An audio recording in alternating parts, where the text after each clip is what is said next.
Jadi deh. Baik adik-adik, kita mempelajari topik keempat yaitu sedimen laut, di mana ada 7 bahasan ya di sini. Pertama kita mendiskusikan sumber sedimen, kemudian kita akan mendiskusikan komposisi sedimen dan air laut. Air laut mau tidak mau kita diskusikan juga karena akan mempengaruhi komposisi sedimen ya. Nah, kemudian kita akan melihat sedimen litogenik, sedimen biogenik. Jadi ini klasifikasi sedimen laut. Kemudian kita mendiskusikan karbonat non-skeletal. Setelah itu sedimen hidrogenik, dan terakhir kita melihat kecepatan sedimentasi di dasar samudra ya, di laut. Nah, sumber sedimen ini bisa berasal dari 5 asal ya. Yang pertama dari hasil pelapukan dan erosi di darat yang kemudian dibawa ke laut ya di sini. Yang kedua berasal dari hasil erupsi gunung api. Yang ketiga ini berasal dari reaksi hidrotermal, biasanya di pemekaran dasar samudra ya, di dasar samudra. Kemudian yang berasal dari organisme seperti kerang, material-material organik karbonatan ya di situ. Dan yang terakhir ini berasal dari angkasa luar ya, seperti komet, meteorit. Tapi yang terakhir ini tidak kita diskusikan. Nah, bagaimana sedimen dari berbagai sumber ini tiba di tempatnya diendapkan di lingkungan laut, itu ditransportasikan baik oleh air, angin maupun es di situ ya, di mana mereka tiba itu ya dengan dua proses ya di situ. Jadi ada yang merupakan material terlarut. Jadi dia terlarut di dalam media pembawanya ya, terlarut di dalam air, angin ya, ataupun es. Ada juga yang terbawa sebagai suspended ya, jadi material yang mengapung. Nah, kemudian yang material terlarut ini kemudian akan terpresipitasi, akan terkristal ulang menjadi biogenik seperti batuan karbonat, batuan opal, batuan organik ya.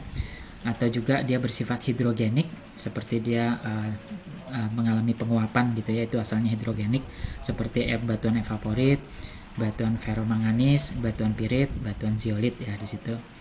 Nah, fosforit ini antara biogenik dan hidrogenik ya di situ. Nah, kemudian kalau yang dibawa secara suspensi sebagai suspended material, dia kategorinya adalah klastik atau detrital ya, pecahan. Kalau dia litogenik, dia berkomposisi silikat ya, bisa juga dia bersifat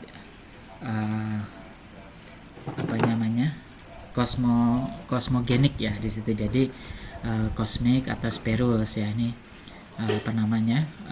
merupakan detrital. Dan ada yang transisi antara hidrogenik dan litogenik, yaitu mineral lempung. Nanti kita diskusikan. Dan mereka diendapkan ya, nanti diendapkan, kemudian mengalami diagenesis, mengalami redeposisi untuk kemudian menjadi batuan ya. Jadi kalau diagenesis dia akan menjadi batuan. Proses diagenesisnya ada yang berupa kompaksi, rekristalisasi, sementasi, baru kemudian dia menjadi batuan yang kita kenal seperti batu gamping, batu lempung, batu pasir, greywacke dan lain sebagainya ya.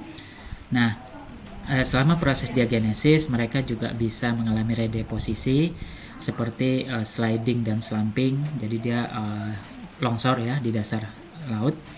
Dia bisa menjadi arus gaya berat ya, arus densitas seperti debris, grain flow, turbidite ya di situ. Nah, ketika mereka berpindah ya, ini mereka disebut sebagai allochthon. Jadi batuan tetapi yang sudah berpindah ya di situ. Jadi slide deposit, slump deposit, turbidite dan intraclass. Nah, sumber sedimen yang dari asal darat ini dibawa oleh es ya. Di sini kita sebut sebagai ice rafted debris. Jadi ini glasial yang masuk ke lingkungan laut, di mana dia membawa material yang dierosinya ya, kemudian ini dijatuhkan ya di sini. Ice rafting ini bongkah-bongkah es yang mengapung, yang lepas dari induknya ya, dari gletser induk.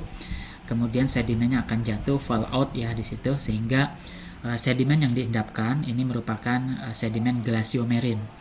Jadi dia lingkungannya marine tetapi pengaruh glasial ya itu juga ada, Karakternya biasanya pada lingkungan batuan yang berlapis halus ya, seperti lanau, lempung, tetapi mereka memiliki bongkah-bongkah yang itu tidak mungkin dibawa oleh energi rendah yang menghasilkan dapan lempung laminasi ya. Jadi ini pasti dibawa oleh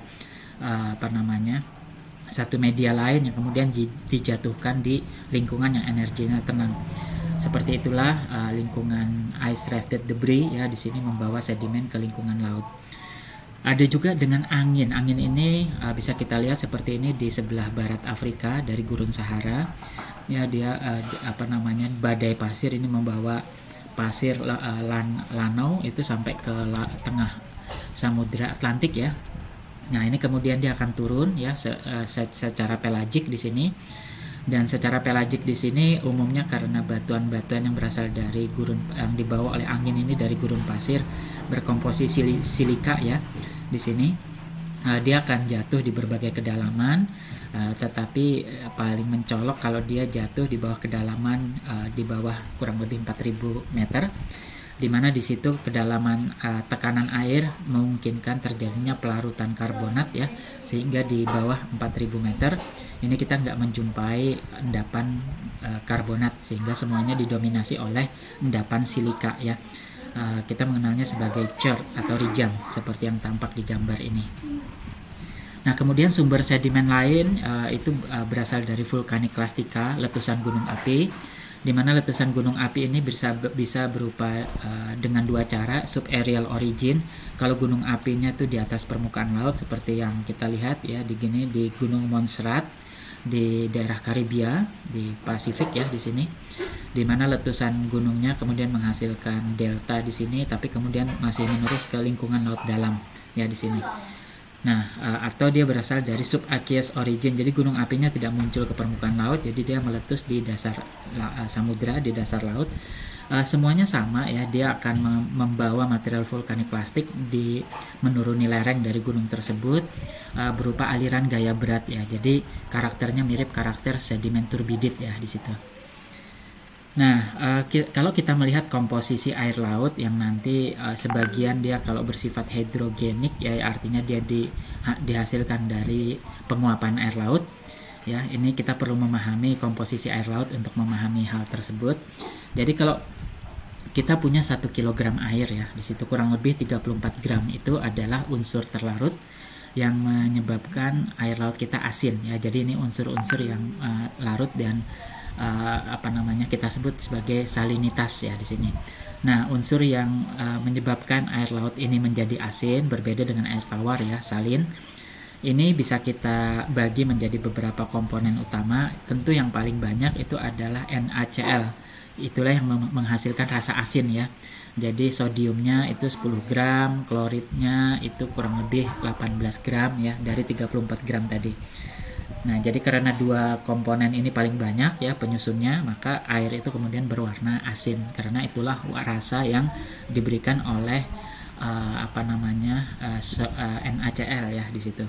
Nah, selain itu ada unsur sulfat ya 2 gram, magnesium 1,2 gram, bikarbonat 0,1 gram, kalsium 0,4 gram, potasium 0,3 gram dan lain sebagainya. Ya, nah jadi unsur-unsur inilah kalau misalkan air laut itu menguap, dia akan menghasilkan endapan yang kita sebut sebagai hidrogenik di situ. Nah, komposisi air laut ya di sini itu dia juga mempengaruhi proses diagenesis ya di situ. Proses diagenesis ini terjadi pada sedimen-sedimen yang terutama bersifat litogenik ya. Misalkan kita punya sedimen lempung ya di situ, di mana kita bisa membagi kolom sedimen ini, terutama bagian atas ya kontak dengan air laut, menjadi 3 bagian. Oksik ya, di mana ada proses oksigen di sana, kemudian suboksik ya, ini transisi, kemudian anoksik, tidak melibatkan oksigen sama sekali.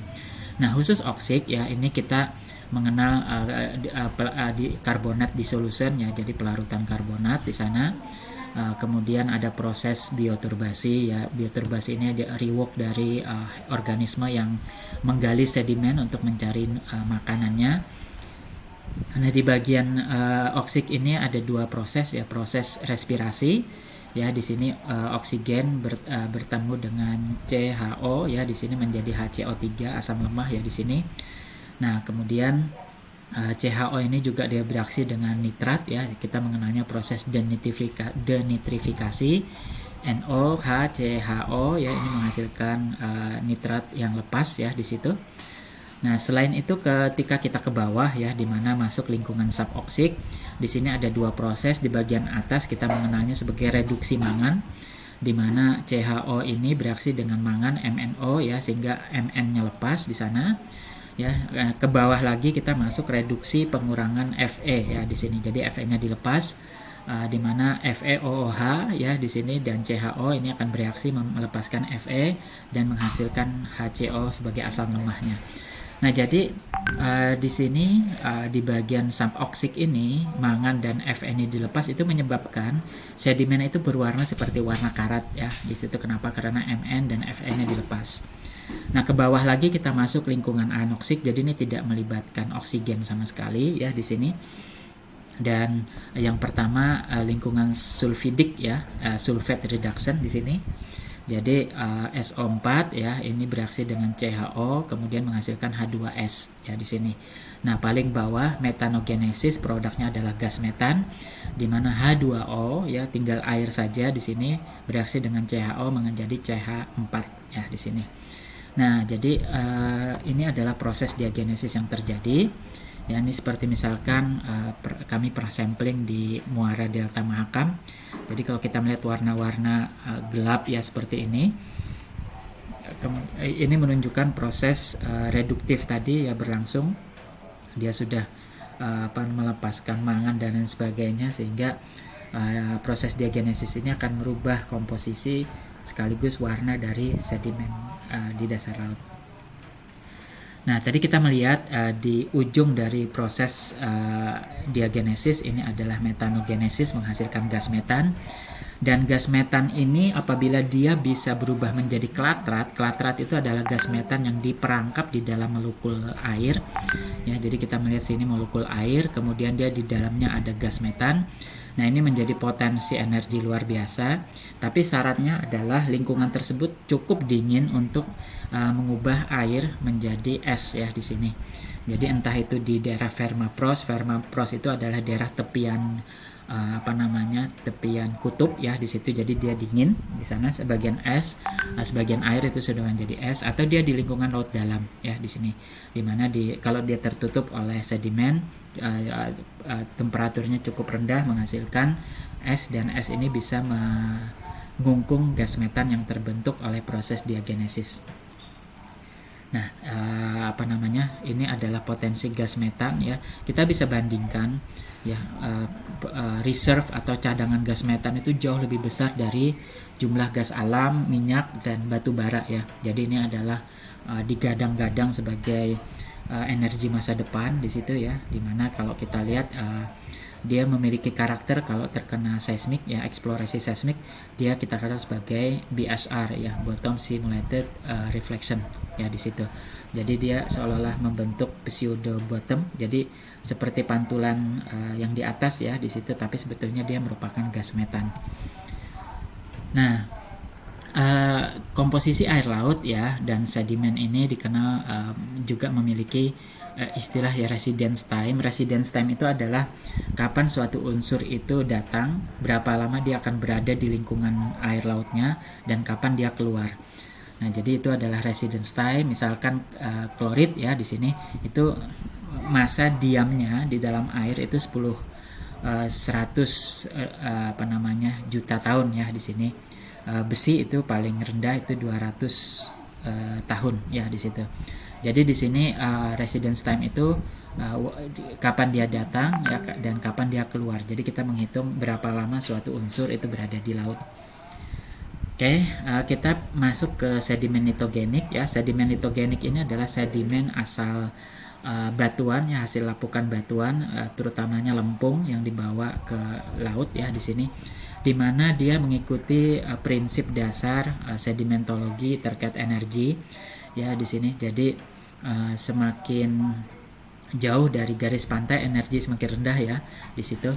Nah, di sini proses energi ini juga melibatkan maturitas ya. Jadi semakin tinggi energi, semakin mature fabrik atau kemasnya, kemudian sortasinya meningkat ya. Kemudian kalau semakin tinggi energi, clay-nya juga semakin berkurang ya di situ. Kemudian partikelnya semakin rounding di sana. Nah, jadi umumnya kita membaca sedimen nitogenik seperti itu. Dan kita biasanya menganggap energi paling besar itu ada di dekat permukaan laut, yaitu di daerah yang dangkal ya. Nah, semakin dalam dia semakin rendah energinya, sehingga semakin dalam sortasi semakin buruk ya di situ. Kemudian maturitas juga semakin berkurang dan lain sebagainya, sehingga kita punya distribusi ya. Pasir itu biasanya yang paling dangkal, semakin dalam kita menuju semakin banyak lempung dan didominasi oleh lempung. Nah, ada hal yang unik ya, di mana lempung itu biasanya dia terlalu ringan untuk diendapkan, sehingga perlu satu proses supaya lempung ini cepat diendapkan ya di situ, terutama kalau kita di lingkungan yang energi tinggi. Kalau lingkungan energi tinggi ya di daerah pesisir itu biasanya lempung tidak akan diendapkan. Tapi kalau lempung diendapkan, dia biasanya dibantu oleh metabolisme organisme. Dalam hal ini kotoran hewan itu bisa melengketkan lempung-lempung yang ada. Ini kita sebut sebagai vessel pellet ya, vessel pellet. Jadi ini adalah gumpalan-gumpalan kotoran dari misalkan kerang, kepiting dan lain sebagainya. Dia menggumpal lempung sehingga lempung ini tidak lagi ringan tetapi dia berat. Nah, sehingga dia bisa diendapkan di lingkungan yang energi tinggi pun nggak masalah ya di situ. Itu adalah peran dari vessel pellet. Nah, sedimen biogenik tentu kita familiar, dia melibatkan kerangka-kerangka hewan, organisme, baik itu foram besar, foram kecil, jenis-jenis kerang-kerangan gitu ya, itu banyak, dan dia akan membentuk batuan karbonat. Nah, batuan karbonat ini dia juga bisa berasal dari yang non-skeletal, artinya dia bukan berasal dari kerangka organisme lain ya di situ, tetapi dia betul-betul dari air laut ya di situ, presipitasi air laut di sini. Nah, air laut itu dia jenuh karbonat ya, CaCO3 terlarut itu banyak ya di situ. Nah, ini asalkan dia diberikan inti nuklei ini macam-macam, bisa potongan pecahan kerang gitu ya, bisa juga dia berupa kerangka foram. Nah, kalau dia diagitasi oleh gelombang di dasar laut dangkal, maka dia akan mengambil komposisi CaCO3 dari air laut ya, sehingga dia kemudian menjadi ada inti dari material asing tadi ya, pecahan-pecahan batuan atau pecahan kerang, atau dari pecahan-pecahan kerangkanya foram. Nah, ini menjadi nuklei inti ya, kemudian dia lapisan-lapisan kalsit dari air laut ini itu kemudian dia menyelimuti inti ini. Nah, ini kita sebut sebagai ooid ya. Ooid ini merupakan butiran-butiran hasil dari presipitasi kalsit dari air laut. Nah, kalau dia menjadi batuan namanya oolit ya, oolit. Nah, ini kalau kita lihat oolit seperti ini. Ini bukan foram ya, tetapi ini oolit ya. Jadi dia melingkar-melingkar, kemudian karakter kalsitnya itu juga melingkar seperti itu ya. Ini enggak seperti ini kalau foram ya, kalsitnya. Nah, kemudian kita masuk ke evaporit ya di sini. Ini adalah kelompok sedimen hidrogenik. Nah, di dalam evaporit itu syaratnya adalah penguapan ya. Penguapan harus tinggi sehingga air laut kita ini bisa teruapkan ya di situ. Jadi dia mensyaratkan satu, berada di daerah yang sangat kering. Kemudian syarat kedua, airnya terbatas ya. Jadi kalau air laut kan nggak bisa dikeringkan, tapi kalau airnya tertutup ya, seperti danau, seperti teluk ya, laguna, yaitu seperti gambar ini adalah laguna. Nah, maka evaporasi bisa berlangsung efektif ya. Jadi kalaupun diuapkan nanti nggak ada tambahan air lagi, sehingga penguapan sebelumnya nanti gagal gitu ya. Nah, di sini kalau kita punya 1 km air ya, di situ air laut. Nah, kalau kita buang 50%, jadi 50% kita uapkan, maka yang pertama kali dihasilkan itu adalah kalsit Nah, CaCO3. Ingat tadi ada kita punya OID ya. OID itu prosesnya seperti ini juga, dia mengambil CaCO3. Tapi kalau hasil evaporasi dia hasil dari penguapan, jadi CaCO3-nya akan terkumpul di situ ya. Nah, kemudian setelah 85% dia akan menghasilkan gipsum ya di sini. Jadi gipsum dihasilkan. Jadi kalau air tadi sisa 85%, gipsum dihasilkan. Air sisa 90% yang dihasilkan adalah garam. Jadi NaCl, garam kita itu sebetulnya dihasilkan setelah kalsit dan setelah gipsum ya di situ. Nah, baru kemudian potasium atau magnesium garam yang sisanya ya di situ. Itu. Nah, ini jadi kalau kita lihat sisanya ya di sini sebetulnya berdasarkan komposisi tadi, CaCO3 yang pertama terbentuk ya, itu sebetulnya hanya 0,6% ya di situ. Nah, gipsum yang nomor 2 terbentuk itu hanya menyusun 3,6%. Garam NaCl halid yang nomor 3 terbentuk itu yang menyusun paling banyak ya hasilnya, yaitu 78%.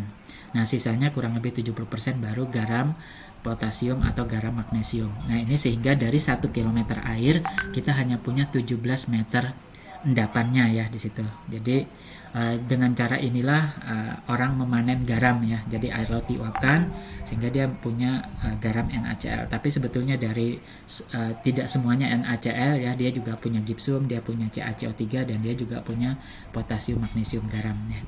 Nah, kita pindah ke sedimen hidrogenik lain yaitu fosforit ya. Nah, fosforit ini dia juga melibatkan organisme, dia juga melibatkan komposisi kimia dan arus laut ya. Biasanya dia melibatkan ada input asal darat ya di sini.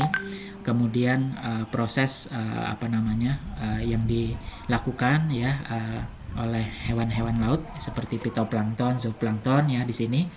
Itu kemudian marine organik ya, dia menghasilkan material organik. Nah, material organik ini akan turun ke bawah ya, ke dasar laut, tapi kemudian diangkat lagi ke atas oleh arus upwelling ya, arus yang bergerak naik ke atas karena perbedaan densitas. Kita akan mendiskusikan ini nanti di pertemuan berikutnya ya, di pertemuan yang lain. Nah, sehingga di mana aktivitas fitoplankton, zooplankton ini membutuhkan radiasi matahari. Ya, sehingga ada zona di mana fitoplankton, zooplankton ini sangat banyak ya kehidupannya di kedalaman tertentu. Nah, ini kita sebut sebagai OMZ, oxygen minimum zone. Kenapa? Karena hampir semua oksigennya dipakai oleh material organik ya di situ, oleh fitoplankton, zooplankton. Nah, sehingga di bagian yang oksigennya minimum ini ya tadi nutrisi hasil dari material organik tadi ya, hasil dari fitoplankton dan zooplankton ini diendapkan sebagai sedimen fosforit ya. Jadi ada satu kondisi di mana material fitoplankton, zooplankton ini fungsinya ada dua. Dia menghasilkan nutrisi, salah satunya fosforit ya di situ. Yang kedua, dia menyebabkan zona oksigen yang minimum, sehingga kondisi ini menyebabkan fosforit kita terperangkap ya di situ. Demikian proses pembentukan fosforit. Nah, kemudian sedimen hidrogenik lainnya adalah glaukonit. Glaukonit ini sebetulnya mineral lempung ya. Mineral lempung itu karakternya ada pilosilikat, yaitu SiAlOH ya, itu adalah pilosilikat ya di situ. Cuma dia memiliki potasium besi ya, jadi ada besinya ya di situ. Jadi komposisinya menjadi Kna ya, ini adalah kelompok potasium. Kemudian besinya ini Fe atau Al atau Mg ya di situ. Kemudian yang belakangnya adalah pilosilikatnya SiAlOH. Nah, dia juga sama ya, jadi dia mengambil besi dan lain sebagainya dari komposisi air laut ya di situ, sehingga dalam perkembangannya ya dia membutuhkan waktu ribuan tahun.